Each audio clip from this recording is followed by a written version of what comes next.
Hi, are you an emerging professional who wants to learn more about design but are just completely overwhelmed by the sheer amount of resources available online?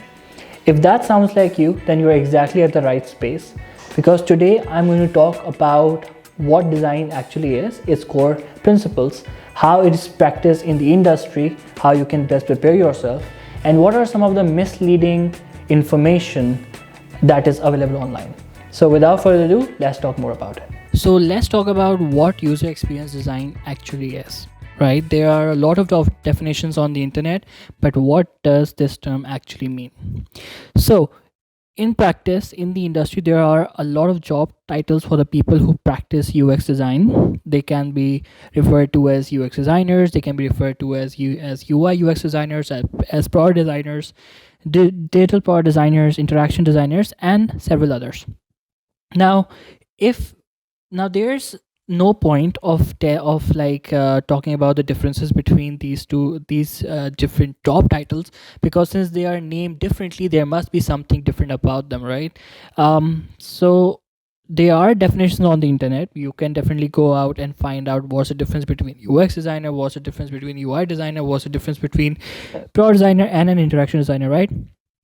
But I personally believe, and in all of my experience in the industry, is that there is no point in defining what is the difference between all these roles, right? Because ultimately it depends on the job description.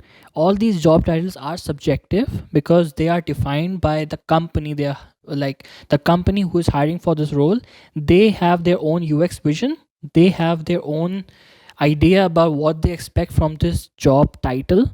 So like a product designer at a company like Facebook can have different job responsibilities as compared to a product designer at maybe Netflix, right? So different users influence different job responsibilities, and that way you cannot define what a product designer does. Different companies have different processes in place. So if you want to learn about the different, like what does the job title mean, the safest place you can learn about that is the job description you are applying for.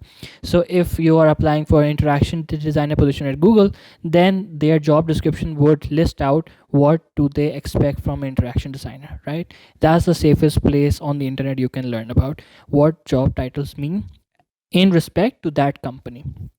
So that's for that. Then if we go forward, again it's a no-brainer that you should not believe everything that is available on the internet, because there are a lot of information on the internet now about design, because it's an emerging profession. So definitely there are a lot of resources online, so you need to be careful what to believe and what not. And to bring that idea home, I can bring these examples in front of you. So these three are like the most common design related posts on on LinkedIn, on the internet, and these three, all three of them are completely inaccurate. It's not me saying, it's widely believed all over the industry that how design is being represented on the internet, on social networks, like the rationale behind it is stemming from a good place, like they want to help people understand the difference between UI UX, but how they're going about it is sort of inaccurate. So I can talk about more about the first one in the next slide. But what it is actually saying is that the ketchup bottle, which is made from the glass, the conventional ones, it's UI, and the upside down Heinz plastic bottles, they are user experience. So they are subjecting UI with this one thing, and UX is this innovative product thing, which is completely inaccurate. The second one is saying that UI UX are separate things. UX have got their own processes. UI is all about colors and graphic design, layouts, typography. There is some truth to it, but I'll talk more about how it is inaccurate, right? The third one is a real world scenario where a design path which is established, it's called design, and the one where people prefer to take over it because it's worn off on the graph is not a defined path, but it's been made by the use, so it's called user experience. Now there is like that image is also mislabeled, so we'll talk more about that. So let's talk about the second one. What is wrong with it? I mean, I have no issues with the processes it has defined in UX, like the interaction design, wireframes, and prototypes. That's completely fine. That's good. And UI is all about visual design, colors, graphic design. That's all right. What the issue is how they have segregated the two. UI and UX cannot exist independently. Even if you are focusing on UI and you are building a product, user experience would still be there, because it would not be a good user experience, but it would still be there. Same for UX. If you build a product, even if you like work on extensively on all of these processes, you need a UI for that product to go out and people can use it. So there cannot be UX without UI, there cannot be UI without UX. And most often while you are working on UX in prototypes and in testing, you need to work on different things, and you need to collaborate with visual designers and UI designers on what colors you should use, if your prototypes are in sync with the design systems. So they cannot coexist, definitely not. And that way this image is wrong, how it's saying that UI is separate than UX. They both coexist, they cannot exist independent of each other, and their processes are intertwined, because design is not linear. The process is not linear, it's non-linear, it's iterative, it's based on feedback. So it cannot be like first you do UX then you move on to UI. No, it can be places where you first do the UX part of things, like the wireframes, prototype, research and all, then you move on to UI, then you test, and then you go back to UX and then UI. So it's not linear, it's not segregated. The last one is the images, user experience and design. It's not a difference in UX, both are UX, right? The path one, the pave path one, it may be used by a lot of people, right? In this image is showing that some people prefer the grass one, but many people won't, right? So it's representing human behavior, not difference in UX. Definitely both are UX. The grass one is a preferred UX. Maybe people like the soft path of feel of grass and all of that, and maybe they like a shorter distance. So it's a preferred user experience. The design is also a UX. Now I said that I'll talk more about the first one. Now this is still better. This is a better representation of the concept, but it's still not accurate. Why is it better? So it has established that both are UI. That's awesome. And the use is UX. That's also awesome. Why is it inaccurate?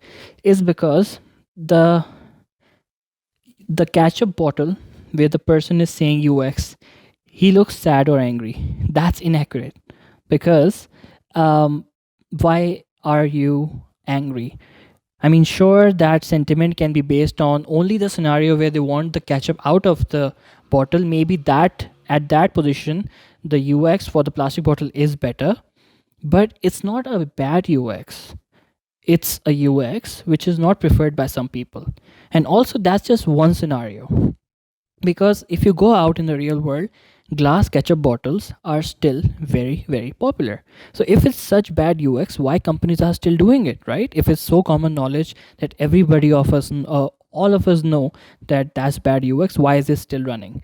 So I have got a very good answer for it. So you can read this article I have listed below here for Heinz, why the glass bottle still rules the brand. So ketchup bottles in most places are still glass. Why? Because humans aren't always rational. This comes back to human psychology and behavior. That's where UX, user experience, stems from. User experience design should stem from. So our preference for the glass bottle is actually built into our subconscious, and that can talk more about nostalgia. So we have this ancient human instinct that equates slow with high quality, and that also equates fast with poor or half-hearted handiwork.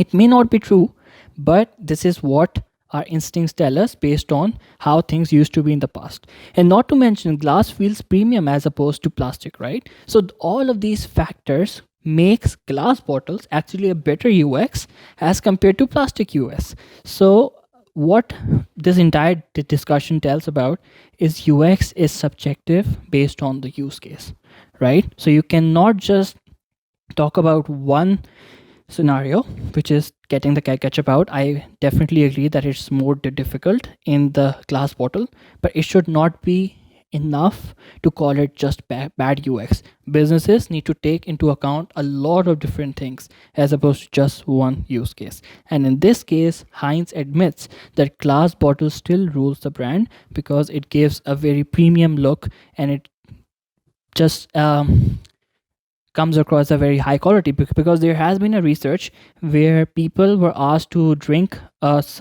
drink from a glass bottle and a plastic bottle, right? And they both had the same contents, both bottles had the same contents, but the research suggested that users felt the content of the glass bottle was better, it tasted better. It had no difference, just the material of the containers, but it felt different. That's conscious. So, in conclusion, there is a set definition for user experience. Definitely there is, but there isn't one for user experience design, because user experience design is subjective on the user and the user's experience is subjective on the use case. That's why it cannot be set in stone. You need to go case by case and design for the user. There is no shortcut, there is nothing that is defined, it's all subjective. Design is subjective. And the role, like, you cannot say product designer does this, UX designer does this. The responsibilities are subjective to your role and the company that is hiring for that role.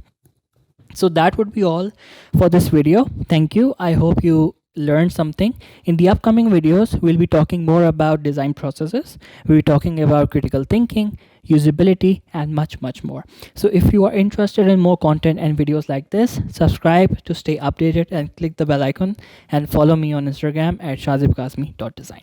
I'll see you in the next video. Thank you.